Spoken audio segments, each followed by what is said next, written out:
Hello friends, welcome to modern 24x7। स्वागत है आपका मॉडर्न 24x7 पे। आज स्टार्ट करते हैं यूनिट 4 आपका BD 303 B.Ed थर्ड सेमेस्टर। ठीक है, तो यूनिट 4 है आपका, सब्जेक्ट है आपका निर्देशन एवं परामर्श, जिसके हम OMR क्वेश्चंस को सॉल्व करा रहे हैं। ठीक है, और बाकी आप अगर नए हैं चैनल पे तो आप चैनल को सब्सक्राइब कर लीजिए ताकि आने वाली वीडियोज़ की नोटिफिकेशन आपको मिलती रहे बराबर। ठीक है, और अगर सब्सक्राइब कर रखा है तो लाइक कर दीजिए वीडियो को, आपको रेगुलर ऐसी वीडियो मिलती रहेंगी। आज ये आपका जो तृतीय प्रश्न पत्र है B.Ed थर्ड सेमेस्टर का निर्देशन एवं परामर्श, गाइडेंस एंड काउंसलिंग, आज हम इसको फिनिश करा देंगे। कल से आपका स्टार्ट हो जाएगा इसका जो आपका BD 304 B.Ed third semester gender क्या है, जेंडर एंड स्कूल, लिंग एवं विद्यालय। ठीक है, तो जेंडर एंड सोसाइटी है। ठीक है, वो आपका कल करा देंगे, जेंडर सोसाइटी एंड स्कूल। ठीक है, ये आपका 304 है। चलिए स्टार्ट कर लेते हैं। जब प्रश्नों की एक नियत सूची समान क्रम में सभी प्रतिभागियों को दी जाती है तो इसे किस रूप में जाना जाता है? तो क्वेश्चन नंबर फर्स्ट का राइट आंसर हो जाएगा संरचित साक्षात्कार। नेक्स्ट है, निम्नलिखित कारकों के कारण अंतर्भिक्षा में त्रुटियां हो सकती हैं। तो राइट आंसर हो जाएगा इसको ऑप्शन बी, इसका राइट आंसर है केवल A, B और E। उत्तरों को सटीक तौर पर दर्ज करने में विफलता, प्रत्यार्थियों के प्रत्युत्तर को प्रभावित करना, साक्षात्कार देने वाले बुद्धिमान हो। नेक्स्ट है, सुव्यवस्थित साक्षात्कार के लिए प्रश्न तैयार करने में निम्न में से कौन से उपयोगी संकेत हैं? इसका राइट आंसर देख लेते हैं। ठीक है, आप लोग मैच कर लीजिए। इसका ऑप्शन सी होगा राइट आंसर, जिसके अंतर्गत B, C और D आपके सही हो जाएंगे। नेक्स्ट है, संरचित साक्षात्कार के लाभ हैं। ठीक है, इसका राइट आंसर हो जाएगा B, C, D। ठीक है, प्रश्नों को मानकीकृत कर देता है, काफ़ी हद तक सटीकता संभव होती है और दत्त प्रक्रमण सरल होता है। मार्गदर्शन कार्यक्रम की प्रभावशीलता को नियमित जांच का प्रयोजन कौन करता है? इसका राइट आंसर हो जाएगा आपका अनुवर्ती हो जाएगा राइट आंसर। सामान्य व्यक्तियों पर मानकीकृत वस्तुनिष्ठ प्रकार के परीक्षणों के दिए गए संग्रह के उपयोग से किस प्रकार की मार्गदर्शन सेवा की सुविधा है?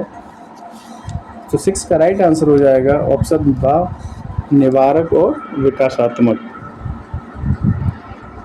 रिकॉर्डिंग के लिए अवलोकन और रेटिंग के लिए अवलोकन में काउंसलर क्या करता है?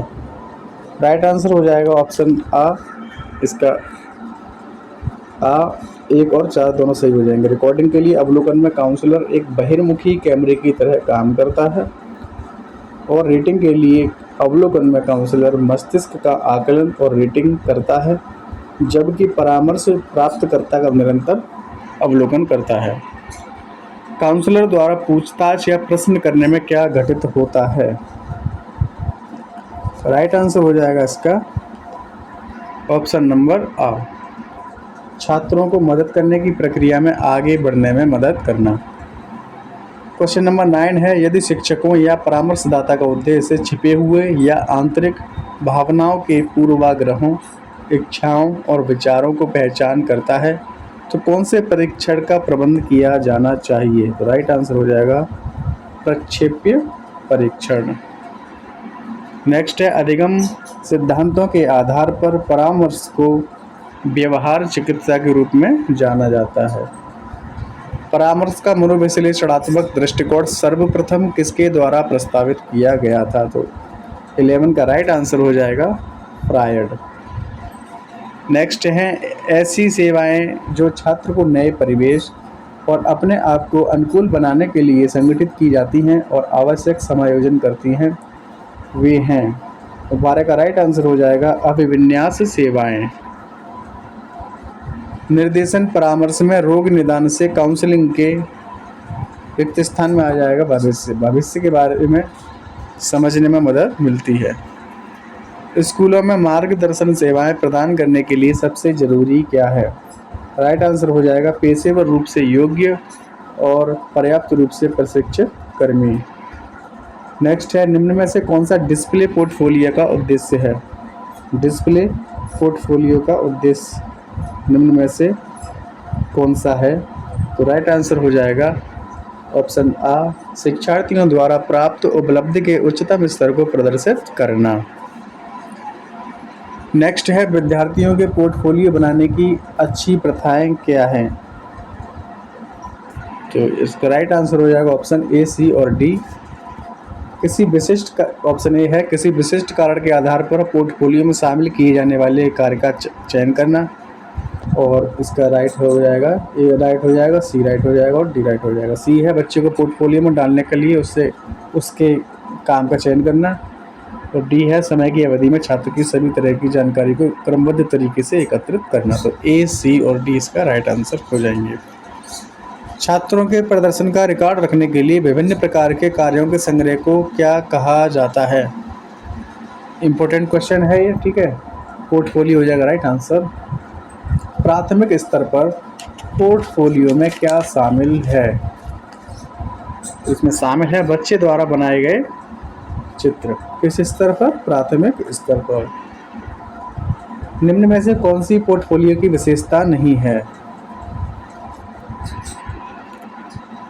तो राइट आंसर हो जाएगा, पोर्टफोलियो में अलग अलग परीक्षण और प्रश्नोत्तरी शामिल है और सीखने के उत्पाद का पता लगाने में मदद मिलती है, ठीक है। तो ये विशेषता नहीं है, बाकी तीनों ऊपर जो दिए वो विशेषताएं हैं।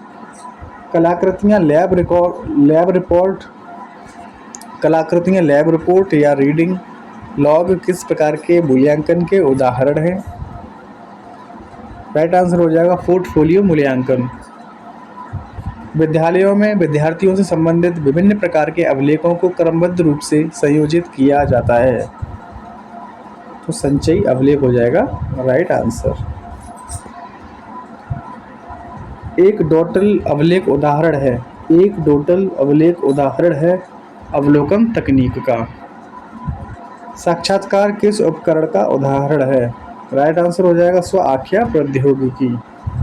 रोरसा का मसीलक्ष्य परीक्षण उदाहरण है। रोरसा स्याही धब्बा परीक्षण जो होता है, ये परीक्षण है किसका उदाहरण है? तो प्रक्षेपण तकनीक का उदाहरण है। अनुसूची एक आदर्श सूची कैटलॉग अरेंज की सूची होती है। राइट आंसर हो जाएगा वेबस्टर। निम्न में से कौन सा परीक्षण नहीं है? अभिक्षमता परीक्षण होता है, निदानात्मक होता है, बुद्धि परीक्षण होता है, लेकिन परीक्षण जो है परीक्षण नहीं है। निम्न में से कौन सा वस्तुनिष्ठ परीक्षण का दोष है? राइट आंसर हो जाएगा उत्तर का अनुमान लगा लेते हैं इसमें, ठीक है। अंकन में सुविधा होती है, विश्वसनीयता भी होती है, पर्याप्त न्यूनीकरण होता है, लेकिन उत्तर का एक अनुमान लगा लेते हैं, ठीक है। वस्तुनिष्ठ परीक्षण का यही दोष है। चेकलिस्ट किसका उदाहरण है? चेकलिस्ट उदाहरण है अवलोकन तकनीक का। व्यक्ति के उत्तर की अभिव्यक्ति के लिए अंक चिन्ह या मान्यता प्राप्त होती है निर्धारण मापनी में। समाजमितीय एक व्यापक पद है जो समूहों में व्यक्तियों के विकल्प संप्रेषण तथा अंतःक्रिया के प्रतिमानों के प्रति आंकड़ों के संकलन तथा विश्लेषण की विभिन्न विधियों की ओर संकेत करता है। यह कथन किसका है? करलिंगर का कथन है ये। साक्षात्कार के संबंध में कौन सा कथन असत्य है? असत्य कथन जो है वो हम देखेंगे, तो ऑप्शन दा हो जाएगा राइट। साक्षात्कार प्रक्रिया असंवेदनशील होती है। परामर्श प्राप्त करने की एक तकनीक मानकीकृत है। निम्न में से कौन सी एक मानकीकृत तकनीक है? राइट आंसर हो जाएगा बुद्धिमत्ता। व्यक्तित्व परीक्षण के संदर्भ में क्या सत्य नहीं है? राइट आंसर हो जाएगा आत्मकथा वस्तुनिष्ठ विधि का भाग है। कक्षा अधिगम तथा मार्गदर्शन में निहित मनोवैज्ञानिक के सकारात्मक कारकों में क्या शामिल नहीं है? 34 का राइट आंसर हो जाएगा अवधारणा की लंबी अवधि। नेक्स्ट है बच्चे अनुचित व्यवहार क्यों करते हैं? घर एवं विद्यालय के नियमों को समरूप समझना। प्रासंगिक अंतर्बोध परीक्षण के संबंध में क्या असत्य है? राइट आंसर हो जाएगा ऑप्शन नंबर द। एक छोटी सी कहानी 10 मिनट में लिखने को कहा जाता है। मार्गदर्शन और परामर्श प्रक्रिया परीक्षण का महत्व है। निम्न में से कौन सा परीक्षण अप्रमापीकृत है? 37 का राइट आंसर हो जाएगा ऑप्शन नंबर द, समाज मिति। बालक परीक्षण बोर्ड या CAT किस आयु वर्ग के बालकों के व्यक्तित्व मूल्यांकन हेतु प्रयुक्त होता है? राइट आंसर हो जाएगा 3 से 10 वर्ष तक। विद्यालय में संकलित आलेख पत्र कौन तैयार करता है? राइट आंसर हो जाएगा ऑप्शन नंबर सा, अध्यापक। व्यक्तिगत मार्गदर्शन में निम्न में से पक्ष सम्मिलित हैं? 40 का राइट आंसर हो जाएगा ऑप्शन नंबर द, धार्मिक, नैतिक और भावात्मक। उपयुक्त सभी हो जाएंगे राइट आंसर।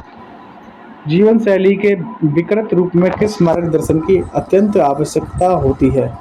41 का राइट आंसर हो जाएगा स्वास्थ्य मार्गदर्शन। निम्न में से कौन सी प्रमापीकृत तकनीक नहीं है? राइट आंसर हो जाएगा प्रक्षेपण परीक्षण। जीवन की नई समस्याओं के प्रति सामान्य अभियोजनशीलता को बुद्धि कहते हैं। यह परिभाषा किसकी है? इम्पोर्टेंट परिभाषा है, ये परिभाषा है स्टर्न की। उपलब्धि परीक्षण वह अभिकल्प है जो एक पाठ्यक्रम के विभिन्न विषयों में व्यक्ति के ज्ञान, समय व कौशल का मापन करता है। यह कथन किसका है? तो 44 का राइट आंसर हो जाएगा ऑप्शन नंबर अ, फ्रीमैन। विशिष्ट योग्यता परीक्षण संबंधित है संगीत, कला, यांत्रिकी या उपयुक्त सभी? तो राइट आंसर हो जाएगा उपयुक्त सभी। व्यक्ति अध्ययन के लिए संग्रहीय तथ्य है? राइट आंसर हो जाएगा सामाजिक, आर्थिक, भौतिक और सांस्कृतिक परिवेश। उपयुक्त सभी राइट आंसर हो जाएंगे। बालक बुद्ध परीक्षण या CAT परीक्षण के प्रतिपादक कौन है? तो लियोपोल्ड बेलक। रोडसा परीक्षण में कार्डों की संख्या कितनी होती है? इंपोर्टेंट क्वेश्चन है, आता है क्वेश्चन कि 10 कार्डों की संख्या होती है। वर्ष 1987 में LN दुबे, वर्ष 1987 में LN दुबे तथा अर्चना दुबे द्वारा किस परीक्षण का निर्माण किया गया? 49 का राइट आंसर हो जाएगा वाक्य पूर्ति परीक्षण। निम्न में से कौन सी एक अमानकीकृत मार्गदर्शन तकनीकी है? तो 50 का राइट आंसर हो जाएगा समाज मिति। परामर्श प्रक्रिया के किस पद में समस्याओं के कारकों के परामर्श प्रक्रिया के किस पद में समस्याओं के कारणों के बारे में निष्कर्ष निकाला जाता है? तो 51 का राइट आंसर हो जाएगा ऑप्शन नंबर अ, निदान। निम्न में से क्या परामर्श प्रक्रिया का पद नहीं है? राइट आंसर हो जाएगा अन्वेषण। व्यवहारवादी परामर्श मुख्यतः बल देता है। 53 का राइट आंसर हो जाएगा क्रियापद। नेक्स्ट है परामर्श के किस उपागम में परामर्श की प्रक्रिया पूर्णतः परामर्शक पर केंद्रित होती है? 54 का राइट आंसर हो जाएगा निर्देशात्मक परामर्श। इंस्टीट्यूट ऑफ रेशनल लिविंग को एक गैर लाभकारी संगठन के रूप में कब स्थापित किया गया? तो 55 का राइट आंसर हो जाएगा ऑप्शन नंबर ब, 1959। परामर्श की प्रविधियों में कौन सा या कौन से तथ्य शामिल है या हैं? तो 1, 2, 3 तीनों ही राइट आंसर हो जाएंगे आपके। मौन धारणा, पुनरावृत्ति, परित्याग। साक्षात्कार आयोजित करने के उद्देश्य हैं? साक्षात्कार आयोजित करने के उद्देश्य हैं, उपयुक्त सभी हो जाएंगे राइट आंसर। अनिर्देशात्मक उपबोधन का प्रमुख प्रयोजन है? 58 का राइट आंसर हो जाएगा भावात्मक विमुक्ति। किसी मार्गदर्शन कार्यक्रम में निम्नलिखित में से किसको प्रमुख सेवा माना जाता है? तो परामर्शी सेवा को प्रमुख सेवा माना जाता है। रिक्त स्थान में आएगा आपका केस स्टडी। केस स्टडी में पारिवारिक पृष्ठभूमि और शैक्षिक विकास से संबंधित डेटा शामिल है। निम्न में से कौन सी केस स्टडी पद्धति की विशेषताएं हैं? राइट आंसर हो जाएगा ऑप्शन नंबर ब, केवल B, C और D। यह विशिष्ट है, यह वर्णनात्मक है और यह आगमनात्मक है। निम्न में से कौन सा सच्चा केस अध्ययन है? राइट आंसर हो जाएगा ऑप्शन नंबर सा, B, D और E। B, D, E क्या है? तो आमतौर पर एक समय में विश्लेषण के लिए एक मामले का चयन करता है। E तो इसमें दिया ही नहीं है। B, D, E। सच्चा के निष्कर्षों को सामान्य बनाना आसान है, चरित्र में अत्यधिक मात्रात्मक है। ये तो इसमें दिया ही नहीं है भाई, तो ये क्वेश्चन गलत दे रखा है इसमें। निम्न में से कौन सी केस स्टडी पद्धति की आवश्यक विशेषताएं हैं? राइट आंसर हो जाएगा सी, डी और ई। सी हो जाएगा आपका विशिष्टतावादी, डी वर्णनात्मक और आगमनात्मक, ये विशेषताएं हैं केस स्टडी की। निम्न में से किस शोध पद्धति में प्रकृतिवादी सेटिंग्स और अर्थ देने की प्रक्रिया पर जोर दिया जाता है? तो केस स्टडी मेथड, केस अध्ययन विधि। अंतर सांस्कृतिक अध्ययन इसका एक उदाहरण है। किसका उदाहरण है? मामले का अध्ययन। केस अध्ययन है, केस अध्ययन क्या है? तो केस अध्ययन है किसी विषय और उससे संबंधित स्थितियों की गहन जांच। परामर्श में कौन सी तकनीक का सबसे अधिक प्रयोग किया जाता है? राइट आंसर हो जाएगा अवलोकन। डॉक्टर कृष्णन एक नर्सरी स्कूल में बच्चों की जानकारी के बिना, उन्हें प्रभावित करने का प्रयास किए बिना उनके खेल व्यवहार का निरीक्षण और रिकॉर्ड करने जा रहे हैं। यह कौन सा अवलोकन कहलाएगा? 68 का राइट आंसर हो जाएगा गैर सहभागी अवलोकन। कक्षा में बातचीत का उचित मूल्यांकन किसके द्वारा किया जा सकता है? तो अवलोकन अनुसूची के द्वारा। जब सामाजिक वैज्ञानिकों द्वारा अवलोकनों को वर्गीकरण की एक प्रणाली में वर्गीकृत किया जाता है तो इसकी आवश्यकता होती है शुद्धता की। निम्न में से किसका उपयोग सोशियोमेट्रिक अध्ययन में नहीं किया जाता है? तो इसका राइट आंसर हो जाएगा अवलोकन। लास्ट क्वेश्चन है, लिकर्ट स्केल का दूसरा नाम है? तो लिकर्ट स्केल का दूसरा नाम है सारांशित रेटिंग पैमाना। Thanks for watching. चैनल पर नए हैं तो सब्सक्राइब कर लीजिए, बेल आइकन को प्रेस कर दीजिए। बाकी मिलते हैं अगले, आपका देखिए 3 सब्जेक्ट कंप्लीट करा दिए, बाकी मिलते हैं कल। आपका चतुर्थ आपका जो प्रश्न पत्र है BD 304 लिंग विद्यालय तथा समाज, gender school and society BD 304 और B.Ed है आपका 3rd सेमेस्टर। चैनल पर बने रहें, ऐसी आपको वीडियो मिलती रहेंगी। धन्यवाद।